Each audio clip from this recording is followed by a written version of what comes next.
Buenos días. Vamos a hablar sobre los efectos adversos de la negligencia emocional infantil y la prevención y terapia como, la acogida temprana, como prevención y terapia de estos efectos.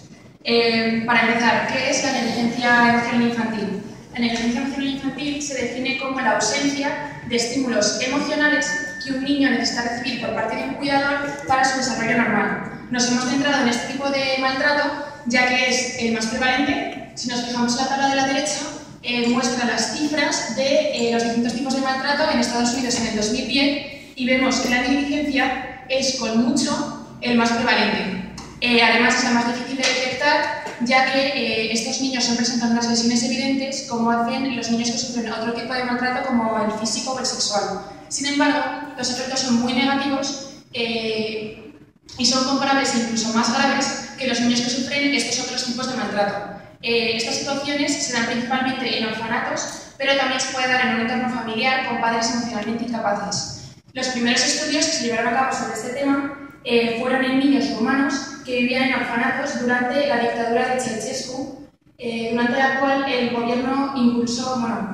básicamente llevó a cabo unas políticas brutales de crecimiento de población, como la sanción de mujeres que tuvieran menos de 5 hijos, independientemente de los que pudieran mantener. De esta manera, muchos niños, como el que se ve en la imagen superior, terminaron viviendo en orfanatos, donde no recibían un cuidado adecuado. De estos estudios, los más importantes fueron llevados a cabo por el BIP, o Bucharest Early Intervention Project, que mencionaremos más adelante también, cuyos resultados consiguieron que Rumanía llevara a cabo un programa de acogida, ya que estudiaron los efectos negativos de la negligencia emocional y cómo la acogida ayudaba en estos efectos. Por tanto, nuestros objetivos en este trabajo fueron demostrar los efectos negativos que la negligencia emocional infantil tiene en estos niños y demostrar cómo la acogida tiene una importancia terapéutica en estos efectos. Hablaremos a nivel neurobiológico, psicológico y a nivel del desarrollo del niño. Empezamos con los efectos a nivel neurobiológico. Como muy bien ha dicho mi compañera, el paradigma de los niños que sufren negligencia emocional infantil son los niños institucionalizados. ¿Y por qué? Porque los cuidadores de estos niños son capaces de cubrir sus necesidades físicas, pero no llegan a satisfacer sus necesidades emocionales. Y ahí es cuando surge la negligencia emocional. Basándose en esto, los estudios que vamos a presentar a continuación distinguen 3 grupos de niños, como vemos en la imagen. El grupo CAU, que son los niños que fueron institucionalizados y siguen institucionalizados.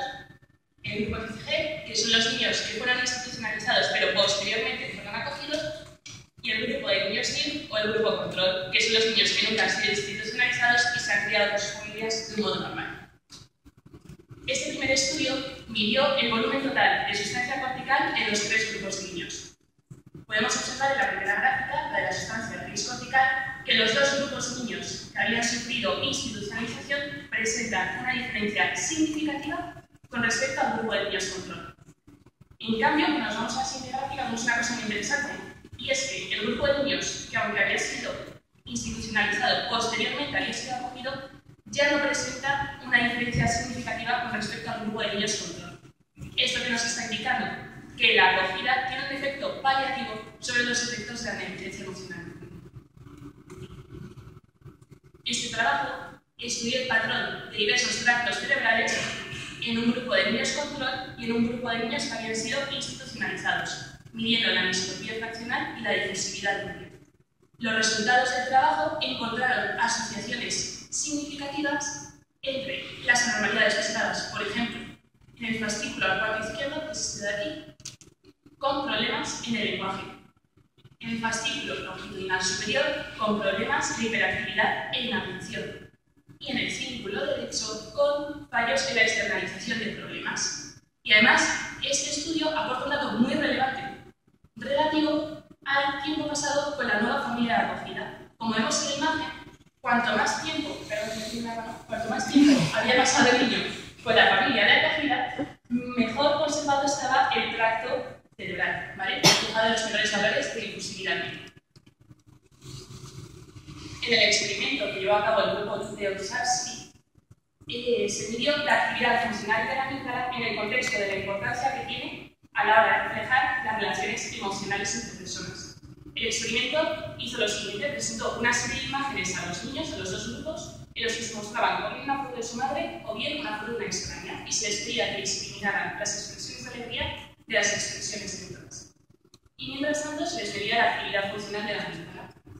Lo que mostraron los resultados es que el grupo de niños control, que es este de aquí, tenía una activación de la amígdala mucho mayor cuando veían la imagen de la madre que cuando veían la imagen de la extraña. ¿Esto qué nos dice? Que eran capaces de discriminar la importancia emocional de la madre frente a la importancia emocional que podía tener una extraña cualquiera. Sin embargo, si nos fijamos en los resultados del grupo de niños que habían sido acogidos, no eran capaces de hacer esta discriminación. Además, estos resultados se asociaban a las mayores puntuaciones que habían tenido precisamente este grupo de niños en los test de amabilidad indiscriminada. Y este estudio, además, también nos hablaba del tiempo, y lo que nos muestra es que cuanto más tiempo habían pasado los niños en la institución, mayores eran las puntuaciones en los test de amabilidad indiscriminada. Y este estudio trabajó con el cerebro de dos niños, o sea, de dos grupos de niños. Un grupo de niños control, que son los representados en un tono así más azul, y un grupo de niños que habían sido institucionalizados y posteriormente acogidos, que son los que están en un tono más morado. Se realizan dos fases. Primero se estudia el volumen de los lobulillos cerebelosos y posteriormente se realiza una batería de test neuropsicológicos que son los conocidos como test de Cantar.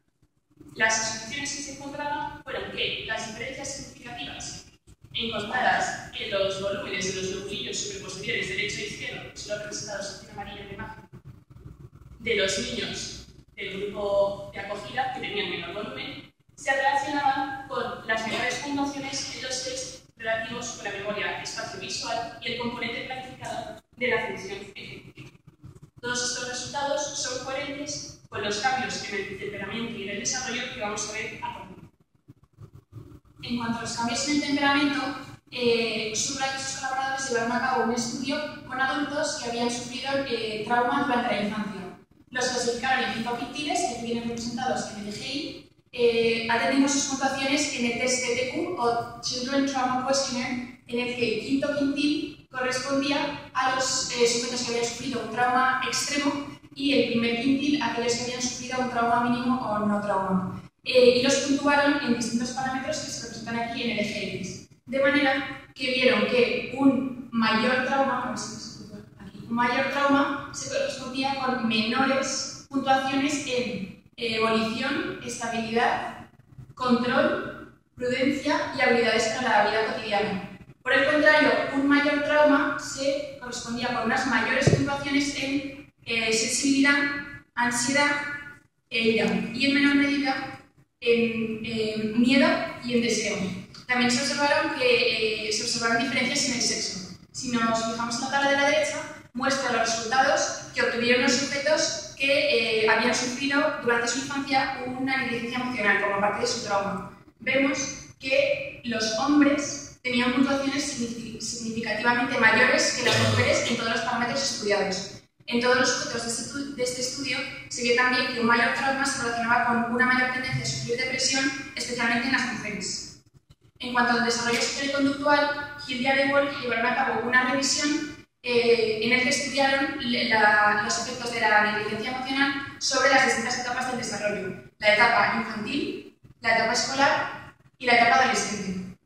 Observaron que en las 3 etapas estos niños presentaban peores puntuaciones en los test de inteligencia, de habilidad y de aptitudes. Las etapas escolar e infantil presentaban comportamientos de apego distorsionados y mayor tendencia al aislamiento y retracción sociales, que en la etapa adolescente evolucionaban hacia una mayor tendencia a huir de casa y a comportamientos violentos y de delincuencia. En la etapa adulta también presentaban una mayor tendencia a ser diagnosticados de trastornos de personalidad, especialmente de ansiedad y depresión. Sin embargo, estudios dentro del BIP que antes hemos mencionado demuestran que la acogida temprana, concretamente antes de los 20 meses de edad, favorece un desarrollo emocional y conductual similar al de los niños control, lo cual tiene lógica teniendo en cuenta los estudios que hemos comentado antes que evidencian cambios morfológicos en el sistema nervioso central de los niños acogidos. En resumen, la negligencia emocional infantil interfiere en el desarrollo estructural y funcional normal del sistema nervioso central, Por lo tanto, tiene un impacto negativo en el temperamento y los desarrollos cognitivos y conductual del niño. Sin embargo, hay estudios que demuestran que los niños acogidos antes de los 20 meses de edad presentan mejoría e incluso regresión de estos efectos. Nos gustaría destacar la necesidad de estudios sobre los efectos de la negligencia emocional infantil a largo plazo en adultos, ya que es un tema de gran actualidad e importancia, y los niños que comentábamos al principio que han sido criados en orfanatos humanos, actualmente algunos de ellos ya son adultos y ofrecen un sustrato de estudio súper interesante. Además, también la necesidad de la promoción de programas de acogimiento temprano que actualmente están en España en desarrollo, afortunadamente, como los llevados a cabo en la Comunidad de Madrid por el Instituto Madrileño del Menor y la Familia, de manera que podamos pasar de un panorama gris desolador a un futuro lleno de posibilidades. Muchas gracias.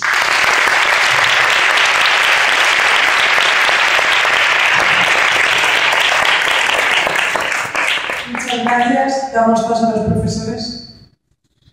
En primer lugar, felicitarles por su exposición y trabajo. Y me sorprende que diga 20 meses y de dónde sale 20 meses de edad para la acogida. Es decir, ¿qué factores han condicionado que se elija 20 meses, no 18, 15 o 25? Vale, se realizaron diversos estudios y estos se basaron en el proyecto BABE, en el que están divididos los niños según si son institucionalizados o si son institucionalizados y después son acogidos y compararlos con los niños control. Este estudio se realizó con niños de manera randomizada. Eran niños que se encontraban sin familia y se les acogieron en las instituciones y después, más o menos a la mitad del proyecto, se escogieron niños al azar para acogerles en familias. Entonces, ¿cómo consiguieron determinar este periodo crítico? Pues fue mediante diferentes pruebas, que entre ellas, por ejemplo, para determinar las habilidades sociales, preguntaron a los profesores que evaluaron a estos niños siguiendo un sistema oficial de calificación de las habilidades sociales. Y también se realizaron estudios en encefalogramas, sobre todo basándose en ondas alfa, porque se vio que estaba relacionado con la atención y con el procesamiento de estímulos sensoriales. Entonces, se sabe que un patrón alto de alta frecuencia de estas ondas está relacionado con un mayor desarrollo cortical. Entonces, en los niños que eran acogidos antes de los 13 meses de edad, no se vieron diferencias significativas con el grupo control. En cambio, sí se vieron diferencias significativas con aquellos que eran acogidos después, que se vieron menor frecuencia, un patrón de baja frecuencia de ondas alfa y menor puntuación en la calificación de las habilidades sociales.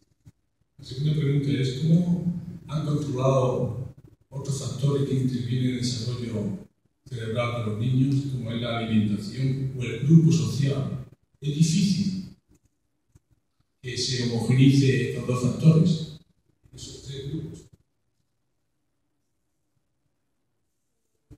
Yo puedo hablar respecto a los trabajos que se han hecho respecto al temperamento y el desarrollo de los niños. Concretamente, supongo que usted está hablando de ¿verdad? Que habla un poco como el desarrollo. Esto es una revisión bibliográfica, por lo tanto, los datos vienen de diferentes estudios. Pero lo que sí se toma en cuenta, que lo dijeron en la revisión, o sea, que lo indican en la revisión, es que hubiera, por una parte, un grupo control en el que estos factores que usted dice, como alimentación, por ejemplo, grupo socioeconómico, que tiene un impacto bastante importante en los niños, todos esos factores estuvieran homogenizados lo máximo posible. Por lo tanto, se cogieron niños, pues, bueno, en los estudios estos lo hicieron con niños pues, de la misma zona de una ciudad, que iban al mismo colegio, e intentaron homogeneizar a los niños de manera que estos factores interfirieran lo mínimo posible con los controles. Ahora el grupo 8, compuesto por Elena Muñoz, Laura Pérez, Marta Ramos, Nuria Rentero y Olga. En el experimento de la amígdala habéis hablado de amabilidad interdisciplinar. ¿Podéis decirnos en qué consiste?